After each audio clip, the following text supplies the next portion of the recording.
Hello, good evening, नमस्कार। स्वागत है आपका हमारे यूट्यूब चैनल पर। जैसा कि आपको पता है कि हमारी क्लास रोज़ रात्रि कब होती है?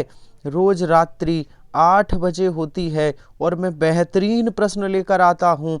आज फिर से 60 प्रश्न लेकर आया हूँ। यदि आप एग्ज़ाम की तैयारी कर रहे हैं, यदि आप एसएससी, जीडी, यूपी पुलिस, लेखपाल, वीडियो, फॉरेस्ट गार्ड किसी का भी एग्ज़ाम देना चाहते हैं, किसी का भी, तो हमारे साथ जुड़ जाइए। रात्रि 8 बजे बेहतरीन प्रश्नों का मैं संकलन कराता हूँ। शानदार प्रश्न, 60 बेहतरीन प्रश्न लेकर आए हैं। सभी लोग जुड़ जाइए बहुत बेहतरीन तरीके से। 60 प्रश्न, ठीक है? तो आप लोग जुड़ जाइए। और आपकी जानकारी के लिए मैं बता दूं, मैं रात्रि 9 बजे भी बहुत शानदार टॉपिक वाइज हिंदी कराता हूँ। टॉपिक वाइज हिंदी, जिसमें अभी विलोम शब्द चल रहे हैं। विलोम शब्द जिसने शुरू से हिंदी पढ़नी है, जिसको बिल्कुल स्टार्टिंग से हिंदी पढ़नी है, टॉपिक वाइज 7000 प्रश्नों का एनालिसिस करवा रहा हूँ। विलोम शब्द पढ़ा रहे हैं। आ जाइए रात्रि 9 बजे डेली। चलिए फिलहाल 8 बजे मिक्स ऑफ क्वेश्चन, किसी का भी पेपर देना है, जुड़ जाइए आप मेरे साथ। और जो लोग हमारे टेलीग्राम चैनल पर नहीं जुड़े, जुड़ सकते हैं। हमारे टेलीग्राम चैनल का नाम है आमोद सर हिंदी। हमारे टेलीग्राम चैनल का नाम क्या है? आमोद सर हिंदी। जुड़ जाइए सभी लोग। बहुत बेहतरीन प्रश्न लेकर आया हूँ और डेली आता हूँ। ये क्लास रात्रि 8 बजे वाली क्लास कभी बंद नहीं होगी, हमेशा चलेगी। हमेशा आपके साथ, मैं इस क्लास के साथ आपके लिए हमेशा उपस्थित रहूँगा।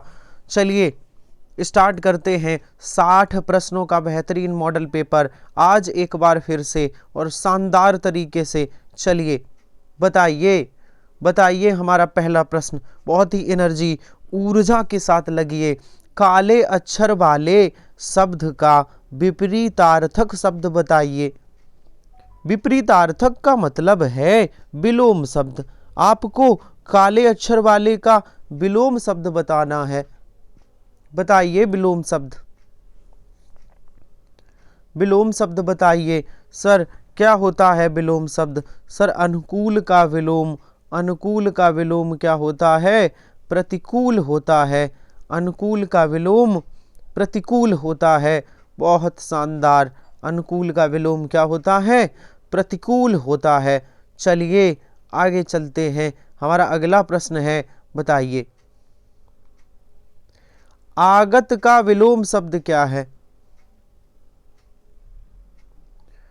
आगत का विलोम शब्द क्या होगा? हमारा शानदार अगला प्रश्न है, आगत का विलोम शब्द क्या होगा? बताइए आगत का विलोम शब्द। देखिए आगत के 3 विलोम शब्द होते हैं। फिर सुनिए, आगत के 3 विलोम शब्द होते हैं। एक होता है अनागत। ध्यान से सुनिए, आगत के 3 विलोम शब्द होते हैं। एक होता है अनागत, एक होता है गत और एक होता है विगत। आगत के 3 विलोम शब्द अनागत, गत और विगत। अब अगर ये तीनों ऑप्शन में हो तो क्या करेंगे? ये अगर तीनों ऑप्शन में हो तो क्या करेंगे? देखिए, चाहे तीनों हो चाहे 2 हो, तो सबसे पहले अनागत करेंगे। क्या करेंगे? अनागत करेंगे।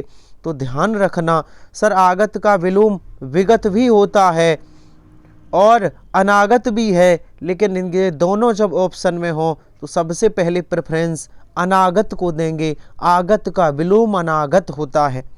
अगर अनागत ऑप्शन में ना हो तो विगत ठीक करेंगे। ये ध्यान रखना बात एग्जाम में पूछा गया है। और बताइए तीसरा प्रश्न, झंडे का पर्यायवाची शब्द है?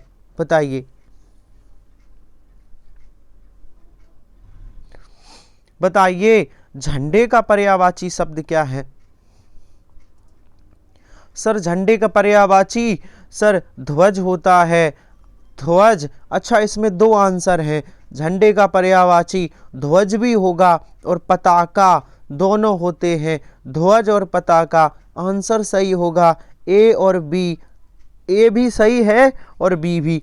2 ऑप्शन इसके सही हैं, ए और बी। ठीक है, ये क्वेश्चन एग्जाम में आया हुआ है, एरर है ना, इस क्वेश्चन में एरर है, 2 आंसर दिए गए। चलिए चलिए बताइए, फूल का पर्यायवाची शब्द है, बताइए।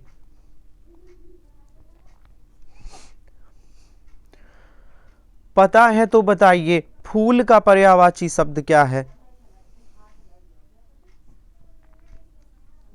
बहुत बढ़िया, बहुत शानदार सर। फूल का पर्यायवाची है प्रसून। कौन सा? फूल का पर्यायवाची क्या है? प्रसून है। फूल का पर्यायवाची क्या है? प्रसून होता है। बहुत शानदार, बहुत बढ़िया। फूल कहें, पुष्प कहें, प्रसून कहें, एक ही बात है। चलिए, फूल का पर्यायवाची प्रसून होता है। चलिए, निम्नलिखित में से क्या उपसर्ग नहीं है? अच्छा, कौन सा विकल्प उपसर्ग नहीं है? बताइए, कौन सा विकल्प उपसर्ग नहीं है?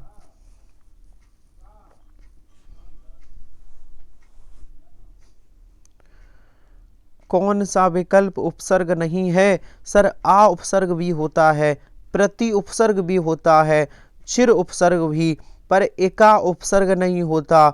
ये एका क्या है सर? ये तो प्रत्यय होता है।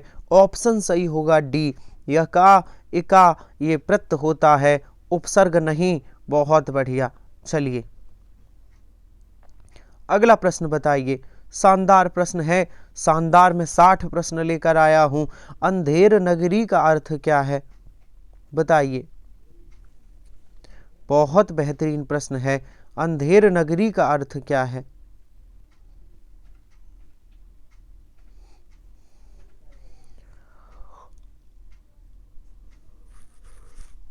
बहुत बढ़िया, बहुत शानदार सर। अंधेर नगरी का अर्थ है अन्याय की जगह। जहां अन्याय होता हो, जहां अन्याय हो, वह अंधेर नगरी है, अंधेर नगरी। चलिए, बढ़ जाइए, अगले प्रश्न पर बढ़ जाइए। हमारा अगला प्रश्न है, और बताइए, अगले प्रश्न को बताइए। बताइए, विश्व में बोली जाने वाली विभिन्न भाषाओं में हिंदी भाषा को बोलने वालों का कौन सा स्थान है? मतलब हिंदी भाषा विश्व में किस नंबर पर आती है? बताइए, बताइए, जल्दी से जवाब दीजिए। सर, ये पहले चौथे नंबर पर आती थी। कितने पर? चौथे पर। लेकिन अब चौथे पर नहीं है। मैं बता दूं, सबसे ज़्यादा विश्व में चीनी भाषा, जिसे मंदारिन कहते हैं, फिर विश्व में फिर अंग्रेजी बोली जाती है, और तीसरा स्थान है, तीसरा हिंदी का स्थान है, तीसरा हिंदी का। इसके बाद स्पेनिश भाषा। तो हिंदी का कौन सा स्थान है? विश्व में हिंदी का तीसरा स्थान है। याद रखिए, तीसरा कहीं विकल्प में नहीं है। पहले चौथा स्थान था, अब हिंदी का तीसरा स्थान है। ये बात ध्यान रखना है। बहुत बढ़िया, बहुत शानदार। और चलिए अगले प्रश्न पर। बहुत बढ़िया है। चलिए चलिए अगले प्रश्न पर, और बताइए। बताइए, इस देश में हिंदी भाषा का प्रयोग लिखने व बोलने में किया जाता है। कौन सा ऐसा देश है जिसमें हिंदी का प्रयोग लिखने व बोलने में किया जाता है? बताइए, बताइए, कौन सा देश है जिसमें हिंदी बोलने तथा लिखने में प्रयोग की जाती है? बताइए। सर, ये देश है मॉरिशस। कौन है? मॉरिशस। ये देश कौन सा है? ये देश मॉरिशस है। बहुत बढ़िया, मॉरिशस। देखिए, मॉरिशस ऐसा देश है जिसमें हिंदी बोली और लिखी जाती है। भारत के अलावा, देखिए, भारत में तो बोली और लिखी जाती है, लेकिन मॉरिशस ऐसा देश है जिसमें बोली और लिखी जाती। पाकिस्तान में बोली जाती है पर लिखी नहीं जाती। पाकिस्तान में उर्दू लिखी जाती है। चलिए बताइए, भरपेट में कौन सा समास है?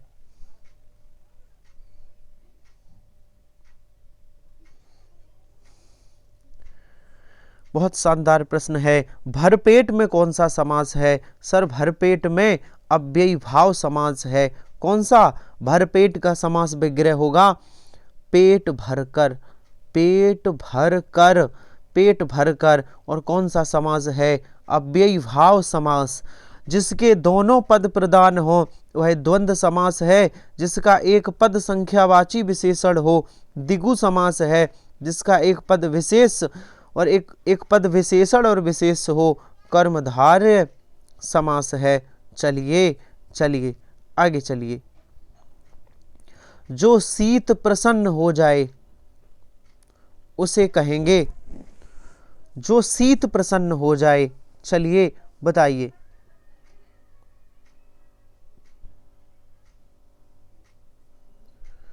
क्या क्या कहेंगे? एक वाक्य है कि जो शीत प्रसन्न हो जाए उसे आशुतोष कहेंगे।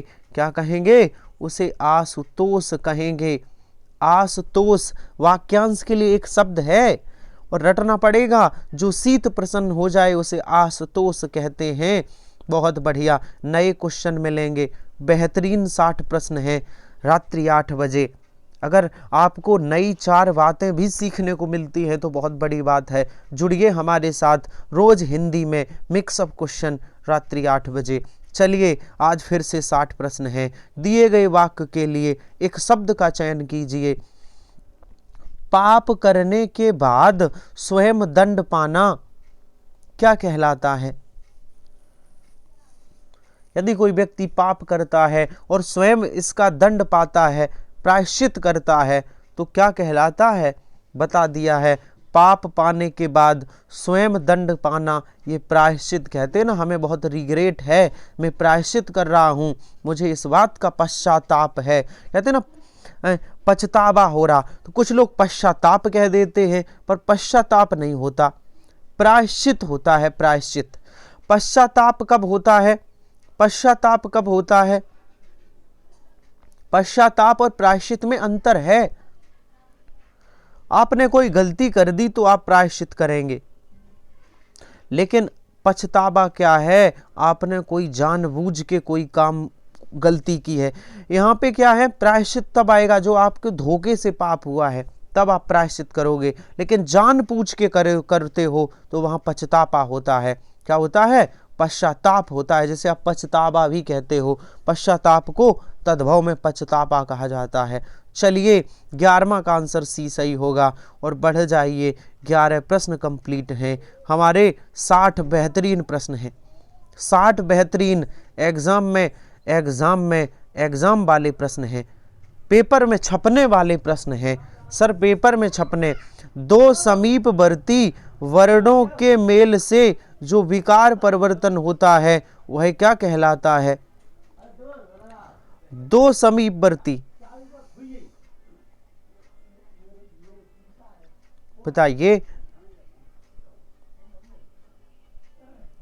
सर वर्णों के मेल से जो विकार उत्पन्न हो उसे संधि कहते हैं। अगर पूछा जाता ध्यान से सुनो कि शब्दों के मेल से विकार उत्पन्न होता है तो उसे क्या कहेंगे? समास। और वर्णों के मेल से जो विकार उत्पन्न हो उसे संधि कहते हैं। क्या कहते हैं? उसे संधि कहते हैं। चलिए और बताइए नीचे लिखे वाक्य के लिए सही मुहावरे का चयन कीजिए। आखिर एक दिन अत्याचार का भी अंत होता है और अत्याचारी अपने दुष्कर्मों के लिए स्वयं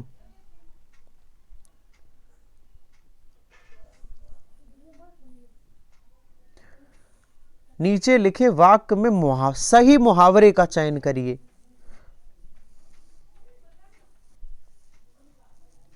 देखिए, आखिर एक दिन अत्याचार का भी अंत होता है और अत्याचारी अपने दुष्कर्मों के लिए स्वयं, तो यहां क्या आएगा? स्वयं सिर धुनता है, कलेजे पर हाथ रखता है। स्वयं के बाद आपको बात कंप्लीट करनी है, तो स्वयं सिर धुनता है, कलेजे पर हाथ रखता है, या फिर असमंजस में पड़ जाता है, या फूट फूट कर रोता है। बताइए क्या आएगा यहाँ पर? स्वयं के बाद क्या आएगा? कौन सा विकल्प आएगा? तो आएगा अपने दुष्कर्मों के लिए स्वयं सिर धुनता है। ऑप्शन ए सही होगा। क्या होगा? ऑप्शन ए नया प्रश्न है। देखिए मुहावरे को पूछने का नया अंदाज है ना। कैसे बताना था मुहावरा, यहाँ पे के लिए स्वयं और इसके बाद अधूरा वाक्य था, पूरा करना था एक मुहावरे के रूप में। बहुत शानदार नया प्रश्न, नए तरीके से प्रश्न था। चलिए, कुरुक्षेत्र के रचनाकार कौन है बताइए।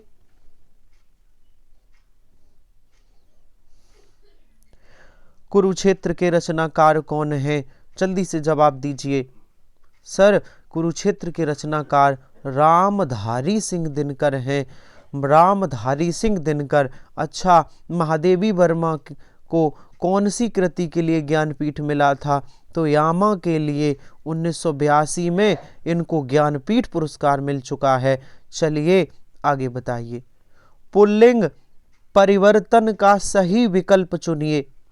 क्या सम्राट सम्राज्ञी का सम्राट होगा, क्या कवयित्री का कवि होगा, ठकुराइन का ठकुर होगा, क्या रानी का राज होगा, कौन सा विकल्प ठीक है। पुल्लिंग स्त्रीलिंग वाला कौन सा विकल्प शुद्ध है।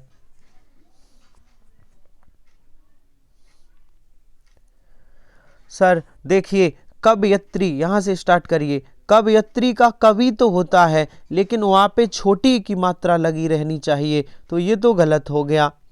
रानी का राज नहीं, रानी का राजा होना चाहिए, डी भी गलत हो गया। और ठकुराइन का ठकुर नहीं, ठाकुर होना चाहिए, वी भी गलत है। सही विकल्प है सम्राज्ञी का सम्राट पुल्लिंग होता है। ऑप्शन ए सही है, विकल्प ए सही है। चलिए बहुत शानदार, बहुत लाजवाब, एग्जाम में छपने वाले प्रश्न हैं। रात्रि 8 बजे आइए, बहुत बेहतरीन प्रश्न लेकर आता हूं। चलिए, गरीबों के निमित्त धन इकट्ठा करो में कौन सा कारक है। कौन सा कारक है गरीबों के निमित्त धन इकट्ठा करो में कौन सा कारक है बताइए।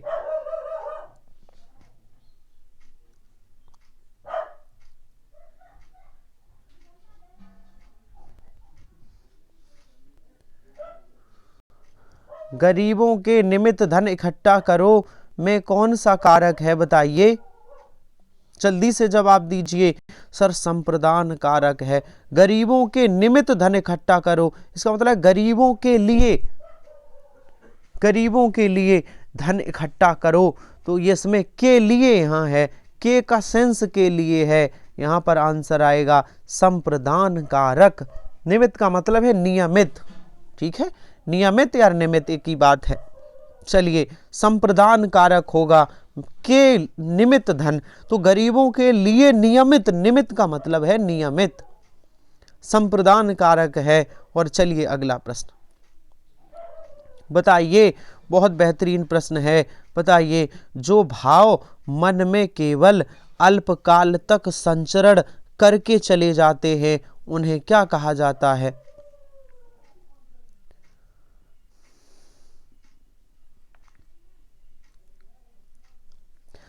जो भाव मन में अल्पकाल तक रहते हैं उन्हें संचारी भाव क्या कहते हैं, उन्हें संचारी भाव कहते हैं।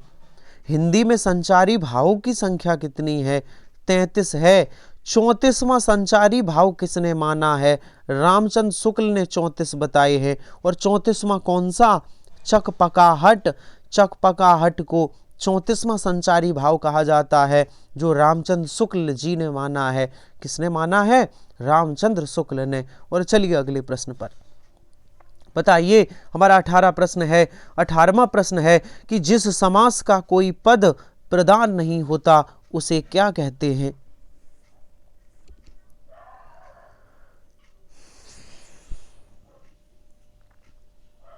जिस समास का कोई पद प्रधान न हो उसे क्या कहेंगे, बहुव्रीहि समास कहते हैं।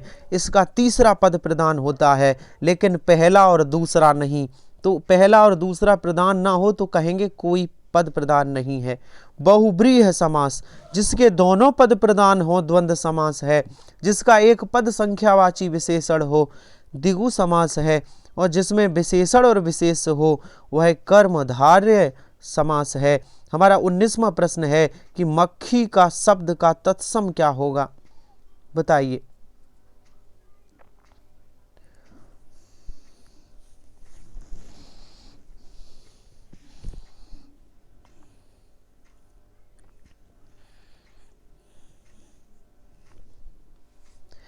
मक्खी शब्द का तत्सम शब्द क्या होगा, बताइए। सर मक्खी का तत्सम मच्छका होता है। बहुत शानदार, बहुत बढ़िया। मक्खी का तत्सम मच्छका होता है, बहुत लाजवाब। और चलिए आगे, और आगे बताइए कि पारा ना उतरना मुहावरे का उचित अर्थ क्या है।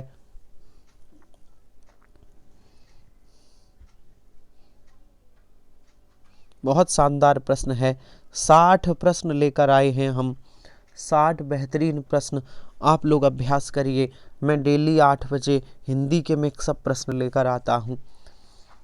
पारा ना उतरना, बताइए। पारा ना उतरना मतलब अशांत होना।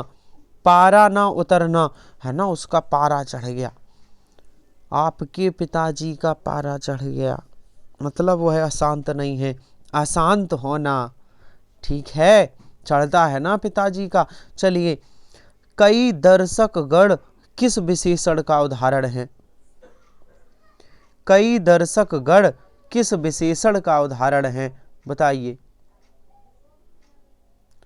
बताइए, कई दर्शक गण किस विशेषण का उदाहरण है।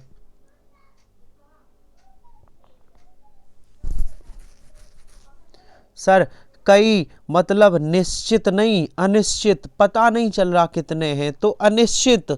और अनिश्चित में कौन सी, अनिश्चित संख्यावाचक विशेषण। कई दर्शक गण में कौन सा विशेषण है, अनिश्चित संख्या। मात्रा प्रमाण मत लगाना, अनिश्चित संख्यावाचक विशेषण। बहुत शानदार, ऑप्शन सही होगा बी। ऑप्शन कौन सा सही होगा, ऑप्शन सही होगा बी। 21 प्रश्न कंप्लीट हो चुके हैं।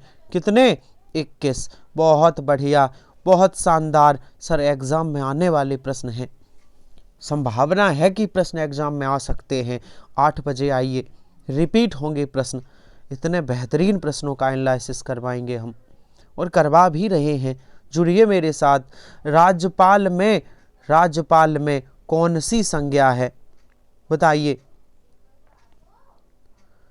राज्यपाल में कौन सी संज्ञा है। मैं आपको भरोसा दिलाता हूँ, हिंदी में पूरे नंबर चाहते हैं तो रात्रि 8 बजे कुछ दिन हमारे साथ जुड़ के प्रैक्टिस करिए, हमारे साथ जुड़िए, मेहनत करिए। बहुत शानदार प्रश्न, हिंदी में पूरे नंबर। और रात्रि 9 बजे वाली टॉपिक वाइज एक बार सीरीज हमारी पूरी कर लो, हिंदी में आपको भटकना नहीं पड़ेगा। चलिए, मैं हिंदी में पूरे नंबर दिलाने की जिम्मेवारी लेता हूँ। राज्यपाल में कौन सी संज्ञा है, क्या आपको पता है। सर राज्यपाल में जातिवाचक संज्ञा है। राज्यपाल,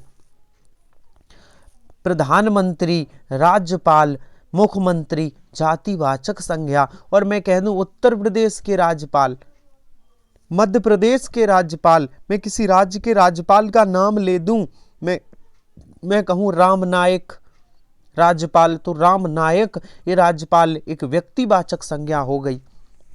या मैं ऐसे कह दूं उत्तर प्रदेश के राज्यपाल, बिहार के राज्यपाल, ऐसे कह दूं तो ये विशेष नाम हो गया, ये व्यक्तिवाचक संज्ञा। लेकिन राज्यपाल तो किसी भी राज्य का हो सकता है, राज्यपाल तो जातिवाचक संज्ञा है। चलिए बताइए। बहुत शानदार प्रश्न है। सर लोकोक्ति है, बताइए। हाथ कंगन को अरसी क्या, लोकोक्ति का सही अर्थ बताइए।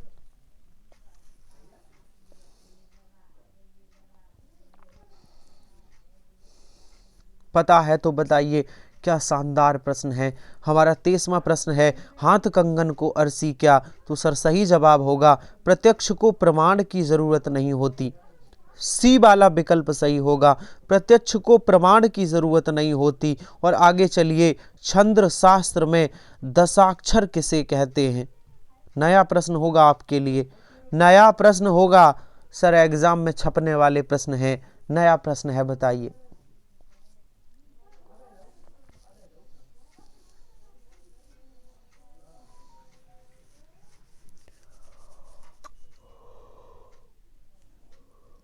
बताइए सर, दशाक्षर किसे कहते हैं? ला और गा वर्णों को दशाक्षर कहते हैं।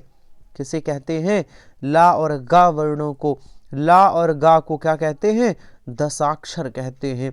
दशाक्षर।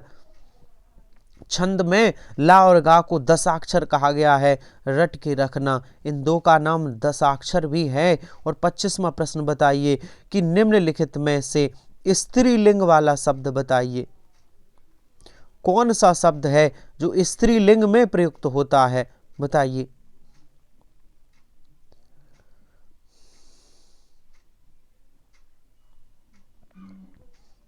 सर हमने कहा स्त्रीलिंग पुल्लिंग पहचानना है तो मेरा मेरी लगाइए। उस शब्द से पहले मेरा फिट बैठ जाए तो पुल्लिंग है, मेरी तो स्त्रीलिंग, तो पहचानिए मेरी ऋतु। सर पहला विकल्प ही स्त्रीलिंग है, ऋतु स्त्रीलिंग है, बाकी सब पुल्लिंग है। मेरा हंस, मेरा पंडित, मेरा आचार्य, इन सब के साथ मेरा लग रहा है। ये तीनों विकल्प पुल्लिंग होंगे, लेकिन विकल्प ए जो ऋतु लिखा है ये स्त्रीलिंग है। आंसर सही होगा ऋतु। और चलिए बताइए, बताइए निम्नलिखित में से कौन सा शब्द तद्भव नहीं है?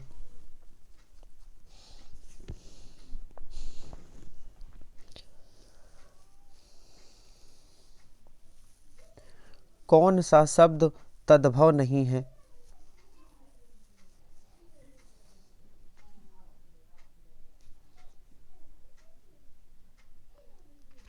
सर तद्भव कौन नहीं है? सायाम। सायाम होती है ना, सायाम, शाम, जैसे नहीं सायकाल, तो सायम जो लिखा है ये शुद्ध है, ये तत्सम है। साय लिखा है ना, साय मतलब शाम की काल होता है, जो समय, शाम का समय। द्वार ऐसे नहीं लिखा होता है, द्वार ये शुद्ध होता है। गृहस्थी भी अशुद्ध है, गृहस्थी तद्भव है। गृहस्थी को गृहस्थी, गिरस्ती, गिरस्ती ऐसा लिखा जाएगा। और पाँव, पाँव का तत्सम होगा, पाँव का होता है पैर। सर तो तद्भव कौन सा नहीं है? सी बी वाला, ये तत्सम शब्द है। ऑप्शन सही होगा बी, साय, सायकाल होता है ना, सायकाल। ऑप्शन बी ये तद्भव नहीं है, ये तत्सम है। और चलिए आगे 27वां प्रश्न है, किस क्रमांक में अकर्मक क्रिया है?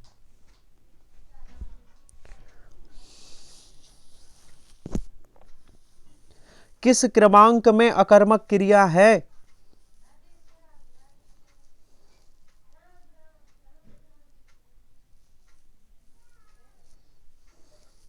बताइए, अकर्मक क्रिया बताइए। पता है तो बता दीजिए। बहुत बेहतरीन प्रश्न है।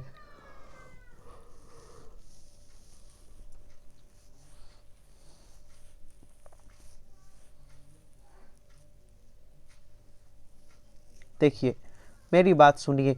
अकर्मक क्रिया, सर ये अकर्मक क्रियाएं कौन कौन सी होती हैं? सोना, रोना, उठना, बैठना, उड़ना, ये अकर्मक क्रियाएं हैं। वह रात भर नहीं सोया, ये अकर्मक क्रिया है। कौन सी है? वह रात भर नहीं सोया। सर ये अकर्मक क्रिया है। कौन सी क्रिया है? अकर्मक। जिस क्रिया में कर्म ना हो वह अकर्मक है, जिसमें कर्म हो वह सकर्मक है। कर्म के आधार पर दो प्रकार की क्रियाएं, अकर्मक और सकर्मक। वह रात भर नहीं सोया, ये अकर्मक क्रिया है, क्योंकि सोना के साथ कभी भी कर्म नहीं आ सकता। कुछ ऐसी क्रियाएं हैं जिनके साथ कर्म नहीं आ सकता। चलिए, किस क्रमांक के वाक्य में निजवाचक सर्वनाम है? बताइए।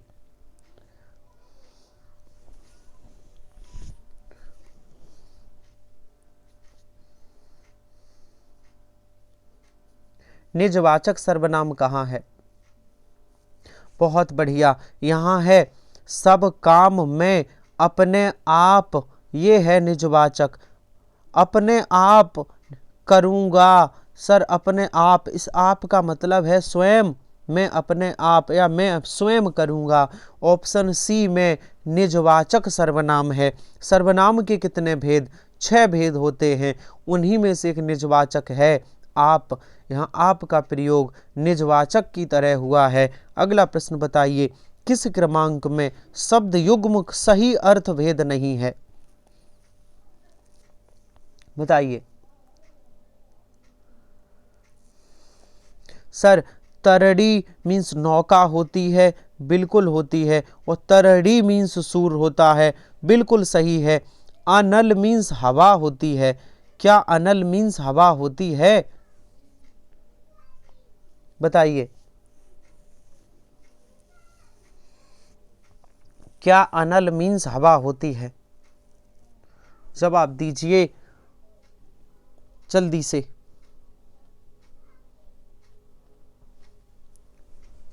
कौन सा ऑप्शन सही है?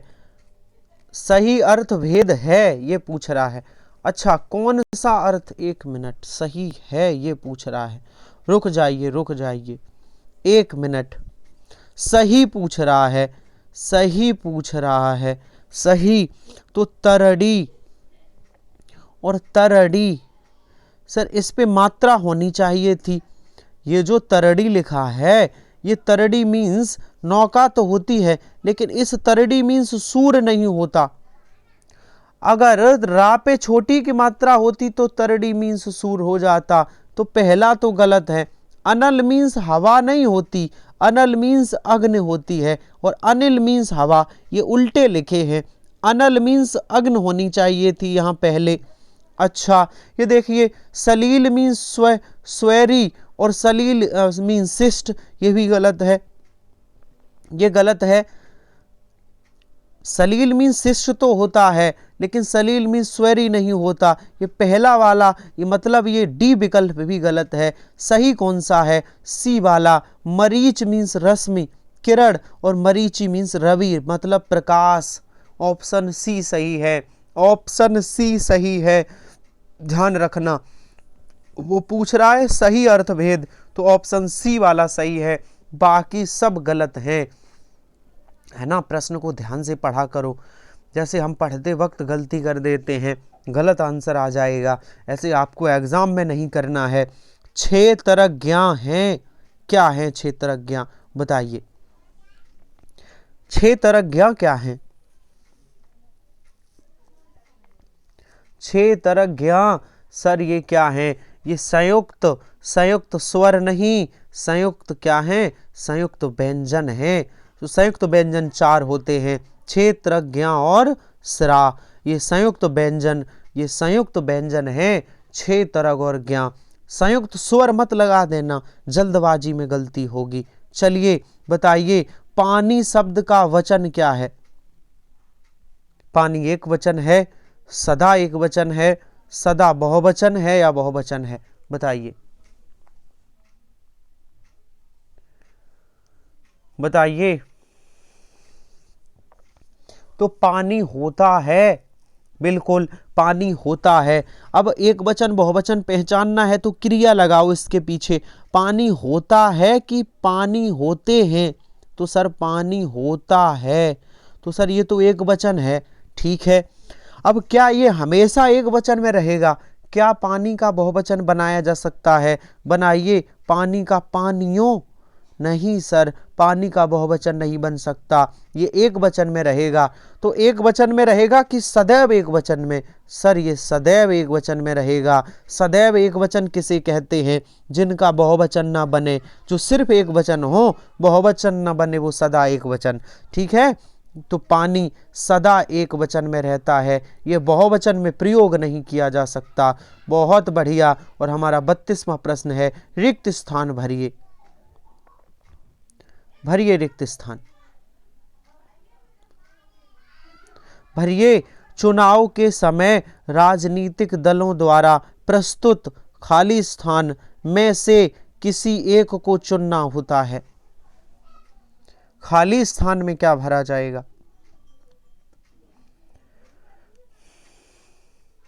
बहुत बढ़िया। चुनाव के समय राजनीतिक दलों द्वारा प्रस्तुत प्रत्याशियों में से किसी एक को चुनना होगा। यहाँ प्रत्याशी भरा जाएगा, प्रत्याशी भरा जाएगा। और अगला प्रश्न है कि कजरारे बादलों वाला दिन था, कजरारे बादलों वाला दिन था।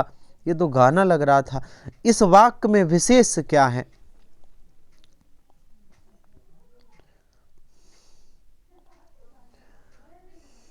कजरारे मतलब काले बादल। तो बताइए विशेष किसे कहते हैं? जिसकी विशेषता बताई जाए। और विशेषण कौन है जो विशेषता बताए? तो सर विशेष कौन है? बादलों। बादलों शब्द यहाँ विशेष है। और कजरारे मतलब काले बादल, काले, तो ये विशेषण है। तो विशेष कौन है? ऑप्शन बी, बादलों शब्द यहाँ विशेषण है। 34वां प्रश्न बताइए, चरण कमल बंदो हरि बंदो रघुराई में अलंकार कौन सा है?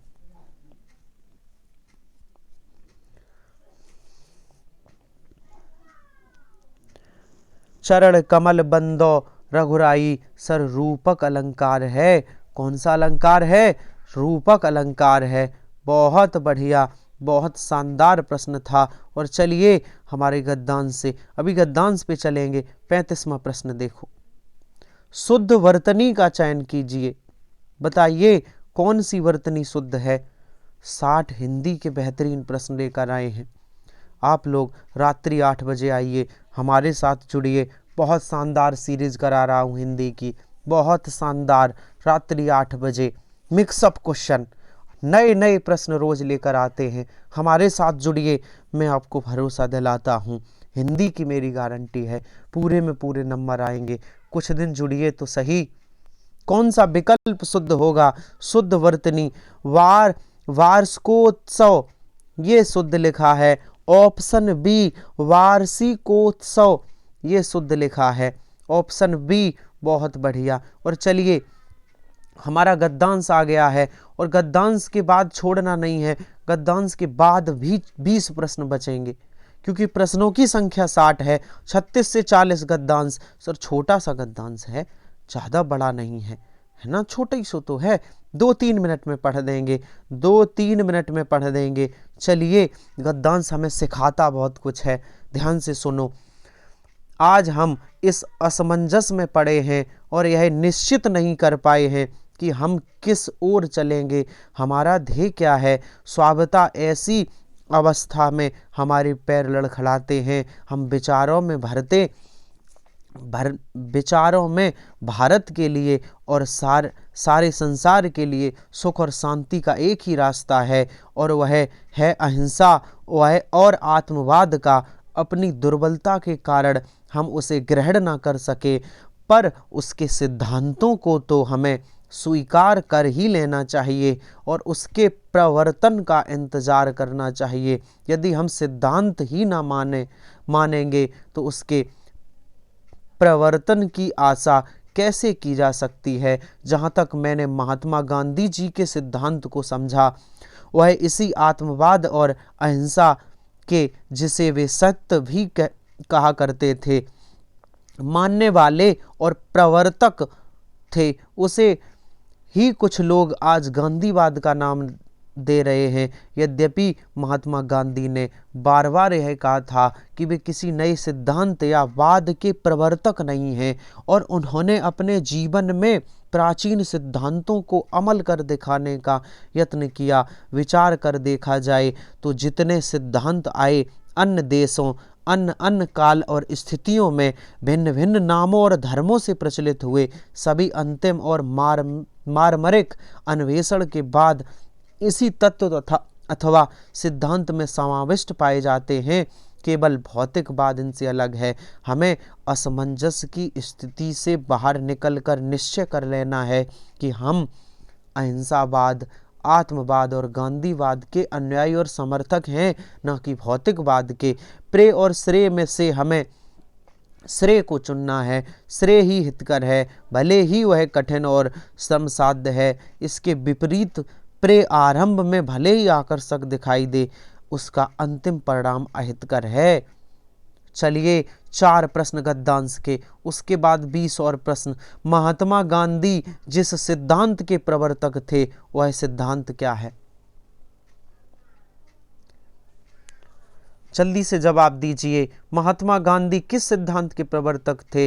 वह अहिंसा एवं आत्मवाद के प्रवर्तक थे। किसके थे? अहिंसा और आत्मवाद के। और चलिए अगला प्रश्न, किसी सिद्धांत को न मानने का सबसे बड़ा कुपरिणाम यह है कि, क्या है कुपरिणाम, बताइए। क्या है उस सिद्धांत का कभी कार्यान्वयन ना होना। क्या है कुपरिणाम, उस सिद्धांत का कभी कार्यान्वयन ना होना। और अगला प्रश्न बताइए, हमारे पैर लड़खड़ाते हैं क्योंकि हम,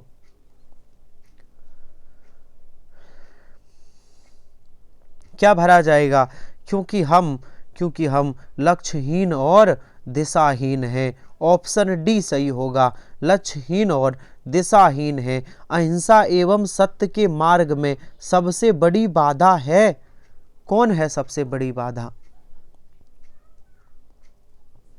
सर ऑप्शन सही होगा डी, सत्य मार्ग की दुर्गमता। गद्यांश बहुत अच्छे लेवल का था, कठिन प्रश्न थे। सत्य मार्ग की दुर्गमता आपको सॉल्व करने पड़ेंगे, आपको गद्यांश करना पड़ेगा, है ना। चलिए, लेखक के मत में विश्व में सुख समृद्धि और शांति स्थापित हो सकती है, बताइए कैसे हो सकती है? इस प्रश्न का सही जवाब होगा अहिंसा और आत्मवाद द्वारा। कैसे? अहिंसा और आत्मवाद द्वारा। हमारे 40 प्रश्न कंप्लीट हुए, बहुत बढ़िया। और अब 20 प्रश्न और हैं, बताइए। मन की उत्पत्त वेदना मन ही मन में बहती थी, चुप रहकर अंतर मन में कुछ मौन व्यथा कहती थी। और दुर्गम पथ पर चलने का वो संबल छूट गया था, अविचल अविकल वह प्राणी भीतर से टूट गया था। कौन सा रस है, कौन सा रस है पंक्तियों में? बहुत शानदार सर, इन पंक्तियों में करुण रस है। और करुण रस का स्थायी भाव क्या है? शोक होता है। करुण रस का, रस के कितने भेद होते हैं? 9 भेद होते हैं, 9 भेद। चलिए 42वां प्रश्न है, हिंदी की विशिष्ट बोली में ब्रज भाषा किस रूप में सबसे अधिक प्रसिद्ध है?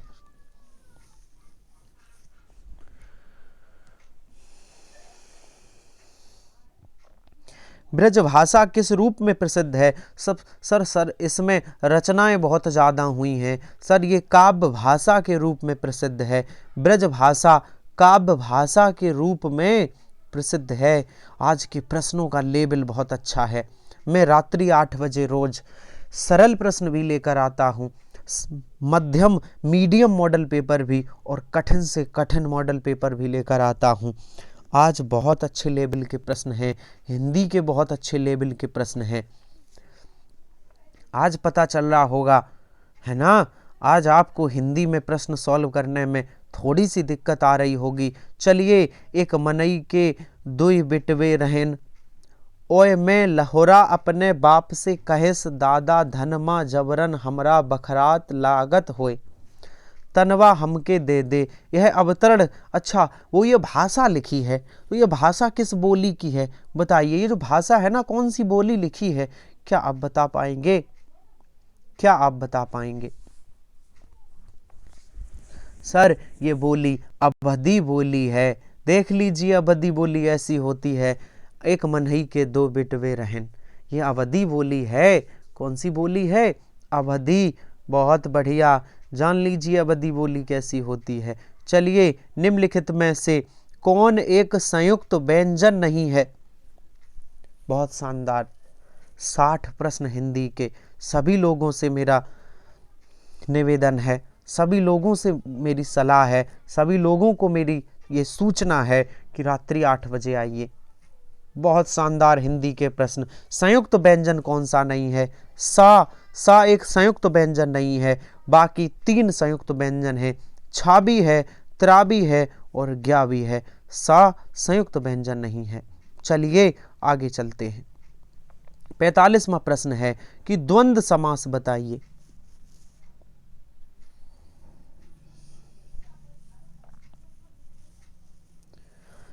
सर कौन सा द्वंद्व समास है? तो सर जहां योजक चिन्ह लगा हो वहां द्वंद्व समास है। ये लगा योजक चिन्ह, अच्छा, तो ऑप्शन डी में ये द्वंद्व समास है। रुपया पैसा में द्वंद्व समास है। चौराहा में कौन सा समास है? द्विगु समास है। नेत्रहीन में कौन सा समास है? सर तत्पुरुष समास है। और पीतांबर में बहुब्रीहि समास है। कौन सा? बहुब्रीहि है। चलिए आगे चलते हैं। 46वां प्रश्न है कि द्विगु समास का उदाहरण कौन सा है? फिर से एक और प्रश्न है।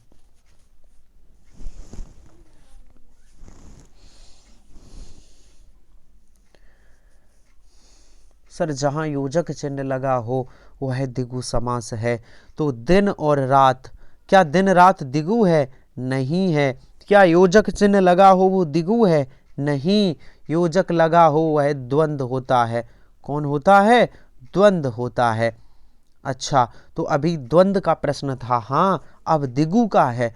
तो सर दिन रात में तो द्वंद्व समास है, द्विगु नहीं। फिर द्विगु कहाँ है? एक पद संख्यावाची विशेषण हो। तो सर त्रिभुवन, त्रिभुवन कौन सा समास है? बताइए, त्रिभुवन में कौन सा समास है? सर द्विगु समास है। चतुरानन में सर चार हैं आनन, तो क्या इसमें द्विगु है? नहीं, इसमें बहुब्रीहि है।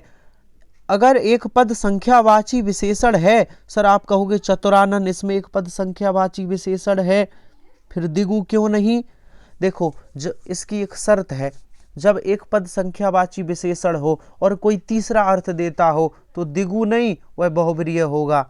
ठीक है, तो त्रिभुवन में द्विगु समास है। चलिए और बढ़ जाइए। बहुत शानदार, 60 प्रश्न, 47 हो गए हैं। आंख लगना मुहावरे का अर्थ क्या है?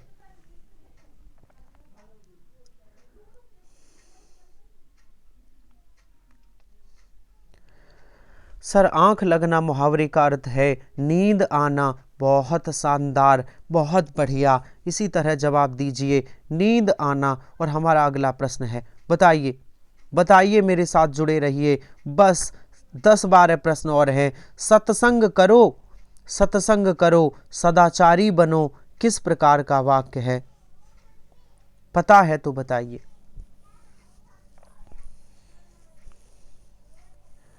सत्संग करो, सदाचारी बनो, ये विधिवाचक वाक्य है।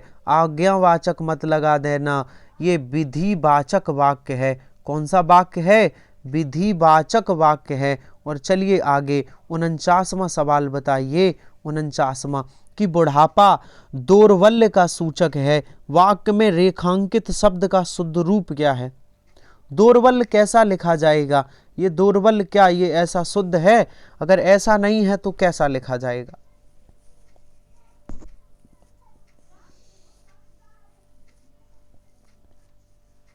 बताइए।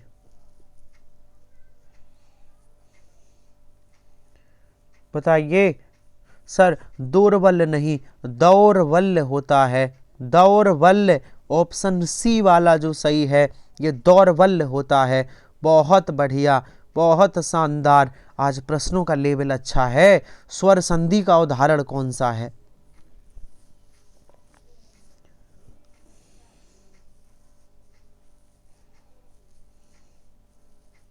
सर स्वर संधि का रत्नाकर, रत्नाकर में स्वर संधि है। अच्छा बताओ, संधि के कितने भेद? सर 3 भेद। कौन कौन से? सर स्वर संधि, हाँ सर व्यंजन संधि, ठीक है। और अगली होती है विसर्ग संधि। तो पूछा गया स्वर संधि का कौन सा भेद है? रत्नाकर में स्वर संधि है। रत्नाकर में कौन सी संधि है? स्वर संधि है। बहुत बढ़िया, बहुत शानदार। और चलिए आगे आगे बढ़ जाइए। निर्वासित में कौन सा प्रत्यय है?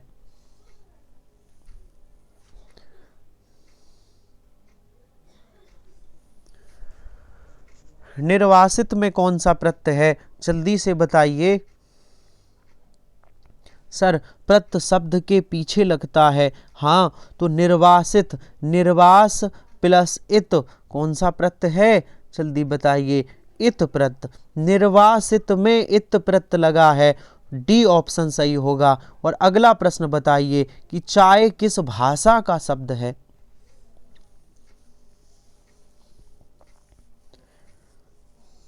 चाय किस भाषा का शब्द है?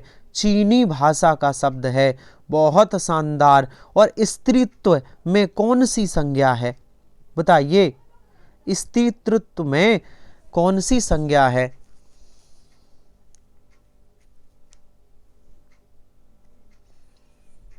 सर बहुत शानदार, बहुत बढ़िया। इसी तरह जवाब दीजिए। भाववाचक संज्ञा है। स्त्रीत्व में कौन सी संज्ञा है? भाववाचक संज्ञा है।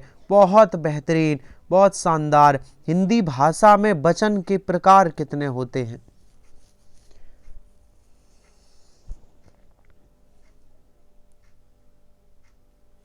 सर हिंदी भाषा में दो वचन होते हैं, एक वचन और बहुवचन। लेकिन संस्कृत में यदि वचन पूछे जाएं तो तीन होते हैं, एक वचन, द्विवचन और बहुवचन। ठीक है, संस्कृत में तीन वचन, हिंदी में दो वचन। अगला प्रश्न है, निम्नलिखित में से कौन सा शब्द विशेषण है?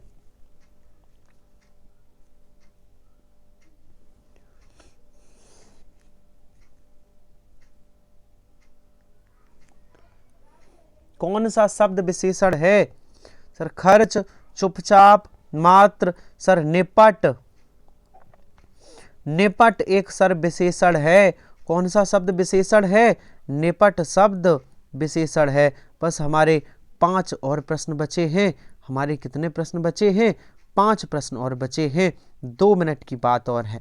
चलिए, बृहत विशेषण का शुद्ध उत्तमा अवस्था क्या होगी? बताइए। बृहत विशेषण की तो सर उत्तमा कहे तो लास्ट में तम लगा हो, उत्तरा कहे तो लास्ट में तर लगा हो। ठीक है, तो बृहत विशेषण की उत्तमा अवस्था लास्ट में तम लगा हो, बृहत्तम, बृहत्तम। और कहता बृहत विशेषण की उत्तरा अवस्था कौन सी है? तो लास्ट में तर लगा होगा, बृहत्तर, है ना। अब एक बृहत्तर ये लिखा तो शुद्ध कौन सा लिखा है? ये वाला शुद्ध लिखा है। तो उत्तमा अवस्था बृहत्तम होगी। उत्तमा पूछे तो तम लगा हो और उत्तरा पूछे तो तर लगा हो। विशेषण की कितनी अवस्थाएं होती हैं? 3 अवस्थाएं होती हैं। 3 कौन कौन सी? मूला अवस्था, उत्तमा अवस्था और उत्तरावस्था। मूला अवस्था, उत्तमा अवस्था और उत्तरावस्था। विशेषण की 3 अवस्थाएं होती हैं। चलिए बढ़ जाइए। आविर्भाव का विपरीतार्थक शब्द क्या है? विलोम शब्द रात्रि 9 बजे करवा रहा हूं, बताइए। आविर्भाव का विपरीतार्थक क्या होगा? सर आविर्भाव का विलोम शब्द तिरोभाव होता है। क्या होता है? तिरोभाव होता है। बहुत बढ़िया, बहुत शानदार। और आगे बताइए।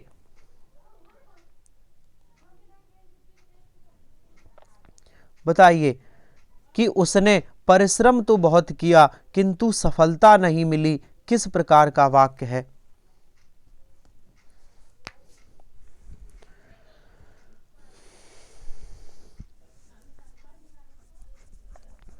उसने परिश्रम तो बहुत किया किंतु सफलता नहीं मिली, कौन सा वाक्य है?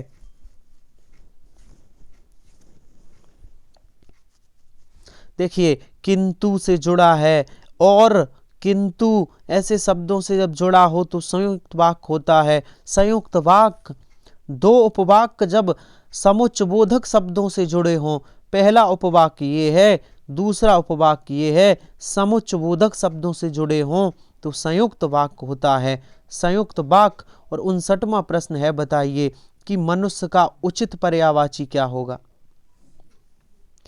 मनुष्य का पर्यायवाची बताइए।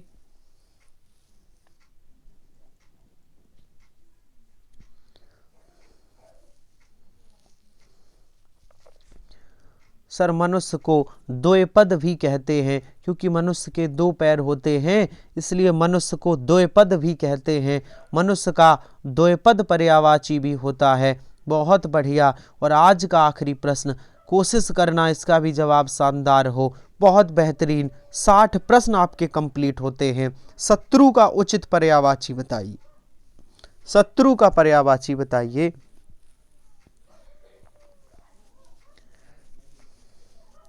सर शत्रु का पर्यायवाची होता है शत्रु, बैरी, बैरी, दुश्मन, दुश्मन और अरी, अरी ये शत्रु का पर्यायवाची है। ऑप्शन सी, बहुत बढ़िया, बहुत शानदार। 60 प्रश्न कंप्लीट हुए, हिंदी के 60 प्रश्न।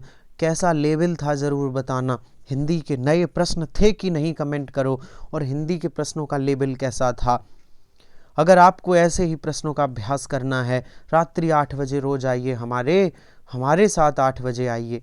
तो अभी थोड़ी देर बाद 9 बजे आ जाइए विलोम शब्द वाली क्लास में, ठीक है, विलोम शब्द वाली क्लास में। तो इस क्लास में कल मिलेंगे। तो जो लोग टेलीग्राम चैनल पर नहीं जुड़े, जुड़ सकते हैं। टेलीग्राम चैनल का नाम है आमोद सर हिंदी, जुड़ जाइए, क्योंकि मैं वहीं पर आपको क्लास अपडेट करता हूं, मैं क्लास से संबंधित जानकारी देता हूं। और जो लोग हमारे क्लास को सब्सक्राइब नहीं किया है, सब्सक्राइब कर लीजिए, क्लास को शेयर भी करिए और बताइए उनको, जो लोग पढ़ना चाहते हैं उनको वीडियो दीजिए, उनकी मदद करिए आप, ठीक है, उनकी भी मदद करिए जो लोग तैयारी कर रहे हैं। बहुत बेहतरीन। चलिए चलिए मिलते हैं कल इस क्लास में, तब तक के लिए धन्यवाद।